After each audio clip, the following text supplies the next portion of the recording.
You're leaving money on the table if your CRM is not working for you. And in this episode, I'm going to break down for you how you need to set up your CRM system so that it is actually supporting you and your business. So first things first, friend, what is a CRM? Okay, if you haven't heard it, bless it. I'm so happy that you have tuned in. But if you have heard it, chances are you need to hear it again. So a CRM is your client relationship manager. Okay. And in short, it is wherever you are housing all the names and the phone numbers and the information that you are gathering from your friends, your family, your past clients, the people that you are meeting. Like, where are you keeping that information? And it is a non-negotiable. I'm just going to say it's non-negotiable that you have a CRM, especially because if you are a licensed real estate agent, 9 times out of 10, your brokerage has a CRM that you can use. But there are so many options that you can pay a low cost. And for many of us, your MLS access, like you can put in people's information so you can at least have everybody right there. Whichever one you choose, and everyone will always ask, I know you're going to put in comments, Rosemary, which CRM should I use? Honestly, whichever one you're actually going to use, right? Do a little bit of research. You don't have to be married to one for years, but you definitely need to have something in place where you are keeping the information. But listen, because I'm your bestie, I'm gonna be real honest with you. For a long time, I had a broker one, but I didn't really trust the broker one. That's a whole different episode I'll talk about, right? Because I just like to keep my leads as my leads.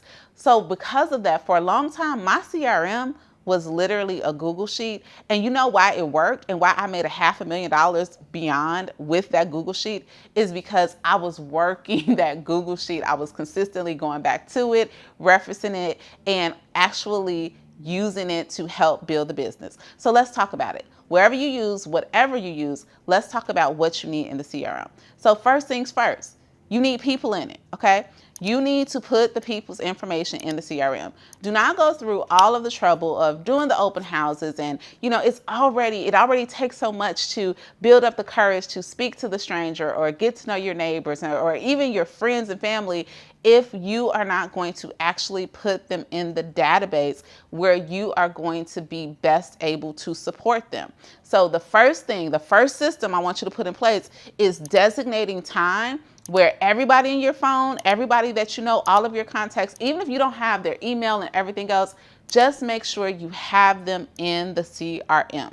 And I have to give you a very, very honest part for me. It wasn't that long ago. It was maybe 18 months ago. I was coaching. Okay. I was straight up coaching a whole coaching group on using their CRM. And it dawned on me that some of my closest friends, right, that are homeowners, that I don't think they're going to move anytime soon. I know that they're like, in my mind, I know that they were going to refer me out and all this stuff. It dawned on me like, oh my gosh, I don't have them in my CRM. Like, they're all homeowners. Why am I not sending them out, a market activity report once a month? Why am I not treating them with the same white glove service, my best friends that I'm treating my clients and my, neighbors and stuff? So that was even a wake up call for me. If you know them, if they're in your phone, then they need to be in your CRM system. So that's the first system you need to put in place, is actually adding people to the database. Now, once they're in the database, what are you going to do with them? Like, that is the thing. So let's talk about it. When they're in the database, I'm going to encourage you to have some type of way where you are going to segment them. And you can segment them with tags. A lot of the CRM systems are sophisticated enough where it will allow you to tag people. And this is why I like that, is because depending on what type of correspondence I want to send out, I can pull a certain tag of people and send them something that is going to relate specifically to them. So I'll give you an example. I tend to do a lot of business, a lot of listings, and that turns into a lot of open houses and a lot of leads in my personal neighborhood, okay?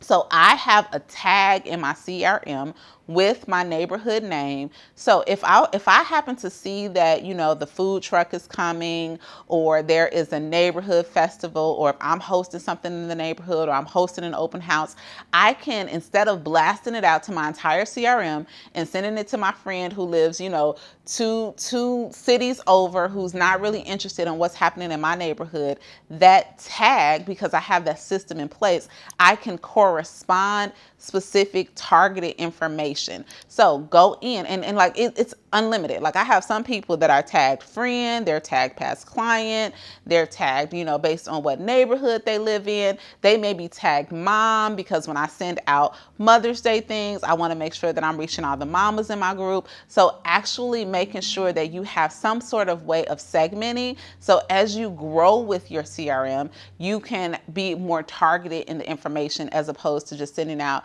these like whack blanketed emails to everybody. Now, here's the next thing. In addition to tagging or segmenting, like things like that, I also want to know where they are in the process. So a lot of your CRMs will give you an option to say, okay, this is a prospect, or this is an active lead, or we're pending, or we're under contract.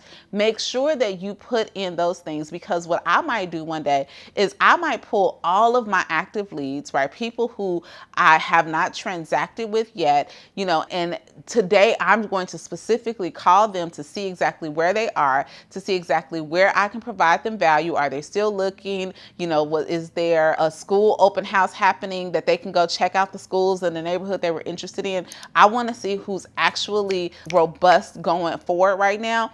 And I may spend some of my money making hours only targeting those people. Now, also in your CRM, and this is a major key, a system that you want to have in place, do a really good job about documenting your conversations and your interactions with the people. And notice, I'm not calling them leads. I'm calling them people. I want them to be people. Like, I want to remember that, that Kathy, I met her at an open house. She was with her husband, Arthur. They were just moving back from Oklahoma because their daughter, was having a baby and he's looking to retire. Like, I want to know all that, so that when I get back on the phone with Kathy, I can, casually, she thinks that I have a wonderful memory, but no, I just did a really good job of documenting what our interaction was. So when I call her to follow up, when I call her to touch base, when I check in to see if she received the properties that I sent her, or she responds to something on social media, I can refer to, how's your daughter doing, right? Did she have the baby yet? All of these different things that build relationship, and the CRM is what helped me with that information. Here is another thing that I want you to have set up in your CRM is everybody, and listen to me when I say this, everybody in your CRM should be set up on some sort of property search. Now, because of that, I like using CRMs that connect to my MLS, right? Where I can send a property search, I can see their activity, and I can see it exactly right there. Some CRMs are not that robust where you can't connect it to your MLS, but that's okay. Put these people in your actual MLS. If you are an MLS person, then you're going to be able to actually put in your database and send them properties.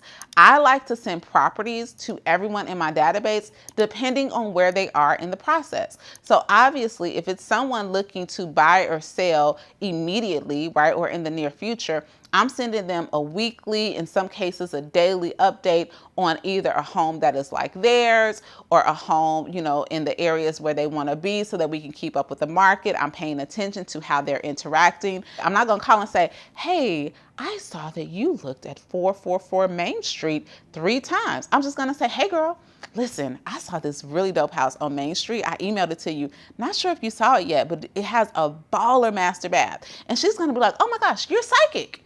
I was just looking at that house. I looked at it like 4 or 5 times. Really? Did you? The CRM already told me, right? Because we are working together based on what I'm sending out to pique that interest. But what about your people who just closed a house, or your friends who are not looking to buy, but they're homeowners? Listen, you're going to send them properties too.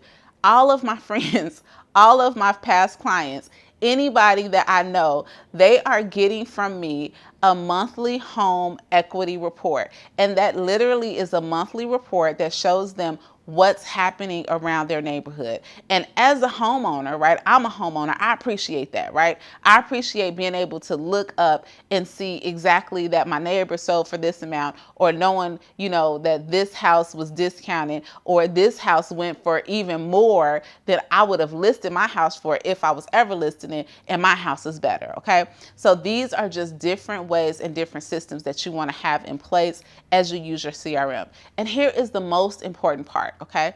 Designate time to touch it every day. And I'm going to be honest and tell you, I don't always do this well. But when I'm on and when my team is on, oh baby, we are on. And I'm not saying spend 30 hours in your CRM every single day, right? You don't have to be in there for 5 hours. But if you're in there just tweaking and cleaning up and making sure that you're tagging people and making sure that you're following up on those conversations, like, hey, I didn't call Shelly, but I happened to see her at HEB and she told me that, she had to put her dog down. Let me put it in my CRM so that I can set up a reminder, because you can do that in your CRM, set up a reminder to check in with her in a month or two just to see how she's getting along without her puppy, okay? So by setting up specific time per day, per week, however you're going to do it, where you are actually going to go into the CRM and make sure that you're cleaning it up and that you're documenting the things, it is a game changer. And of course, when you are actually making your phone calls, when you're actually, in your power hour where you're reaching out to the people, have the CRM pulled up right there so that you can document all of the conversations. And let me tell you, some of these CRMs are so complex, or I don't want to use the word complex, they are so intelligent that they will give you a phone number to call from, and they actually can record your conversations and AI will document it for you, right? So there are just so many different ways that you can go about it. I don't want you to be overwhelmed, but follow these steps that I've outlined here so that you can create the system on how you are going to actually use it. And then this is the last thing I'm going to say. I know that a lot of CRMs do things like drip campaigns and a lot of different automations. I am not going to say that I'm against them. I don't use a lot of them in my CRM because I want it to sound like me. So this is the other thing that I would say. I want you to be very aware on if someone looks at a house or likes it in your system, or if they send an email, or if your CRM system notices picked up activity from them, you need to know how your CRM is responding, because what you don't want is for the CRM to be engaging and you just not aware of that engagement. Does that make sense? Because you want it to be a personal business. And this is what I love. My CRM recently, I noticed that we had somebody who closed, and automatically we had an automation set up where it automatically sent out a request for a review.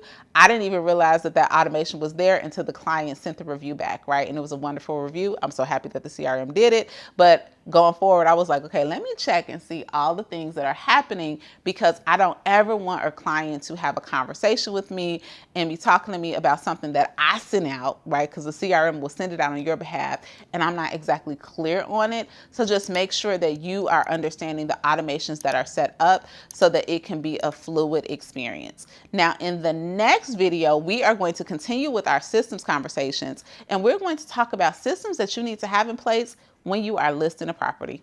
See you then.